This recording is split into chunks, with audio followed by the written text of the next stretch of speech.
खुलुमबाय बड'लेण्ड आपडेटआव बयखौबो बरायबाय। रादाबखौ फरायदों आं प्रमद खाख्लारिया।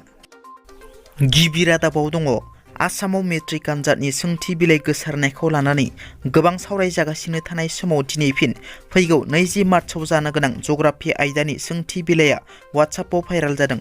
नाथाय बे भाइराल जानाय जग्राफि आयदानि सोंथि बिलाइया बे बोसोरनि नङा, थांनाय 2021 मायथाइनिसो। सोरबा दुथाङा ओरैनो फरायसाफोरखौ गोनो गोथो खालामहोनो थाखायसो एडिट खालामना गोसारहोदों। दिनै गोसारनाय सोंथि बिलाइखौ नंखाय 2021 मायथाइनिसो होनना सिबानि एग्जाम कन्ट्रलार नयनज्योति शर्माया फोरमायदों।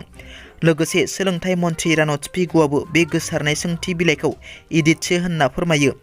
लोगोसे बे दुथां हाबाखौ नगाव जिल्लानि मासुम आली होननाय सासे सुबुङा मावदों आरो बिथांनि सायाव थाबैनो एक्सन लानाय जागोन होनना फोरमायो मन्थ्रि रानथ पेगु बिथाङा।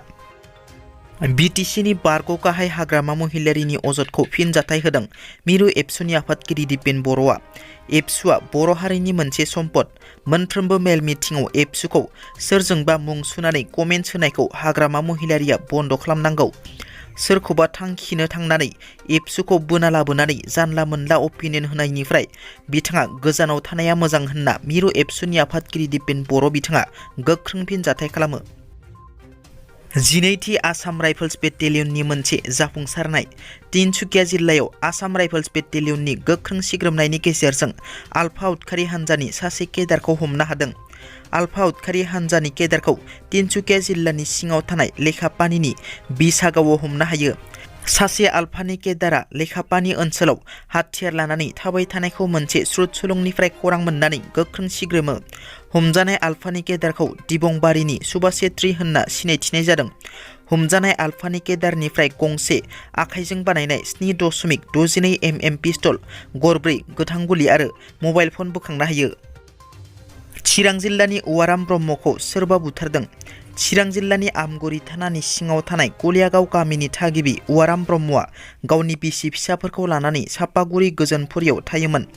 बिथाङा फिलफिलि सालायनानै न'खर सालायोमोन। बिथाङा सासे सिदा सादा आरो रावजोंबो नांज्लायनो रोङै सुबुं। बिथाङा थांनाय बुधबारखालि बेलासियाव अखा हानायनि सिगां जयपुर फारसे गावनि फिलफिलाखौ भारा लांदोंमोन। नाथाय भारा लांग्रा मानसिफोरखौ दोनहैखांनानै फैफिननांगौ होननानै जोबथा रायज्लायनो मोनदोंमोन गावनि बिहामजोजों बेलासिनि 4:30 समाव अखा हानायनि सिगां थांगासिनो दङ होननानै खोन्थाहरदोंमोन। नाथाय न'सिम सफैनो रोङाखैसै। अखानायैबो न'सिम सफैयैयाव आमगुरि मानिकपुर बायदि ओनसोलाव नागिरदोंमोन न'खरनि सुबुंफोरा, नाथाय मोनाखै आरो बेलासियाव पुलिस थानायाव एफआइआर हैदोंमोन न'खरा। नाथाय औवाराम ब्रह्मनि गोथै देहाखौ बरपेटा हावलि साखाथिनि बिलोनिफ्राय बोखांनो हायो। नंखाय भिडिअ भाइराल खालामनायनि दायाव बिहार पुलिसआ सासे इउटिउबारखौ हमदों। मिथिनो मोननाय बादिब्ला मानिश काश्यप मुंनि सासे इउटिउबारा तामिलनाडुआव खामानि मावनो थाहैनायफोरखौ गाग्लोबनाय नंखाय भिडिअ शेयार खालामदोंमोन। बेखौ लानानै बिहार पुलिसआ इउटिउबार मानिश काश्यपनि हेंथायै केस थिसनो। केस थिसननायनि उनाव इउटिउबार मानिश काश्यपआ गावनो वेस्ट चाम्पारा जिल्लानि जगदीशपुर पुलिस थानायाव गावखौ पुलिसनो गथायो। दिनैनि रादाबा एसेनोसै। नोंथांमोना जुदि आंनि रादाबखौ खोनासंनानै मोजां मोनदोंब्ला अन्नानै लाइक, शेयार आरो साबस्क्राइब खालामनो दाबाव। गोजोन्थों।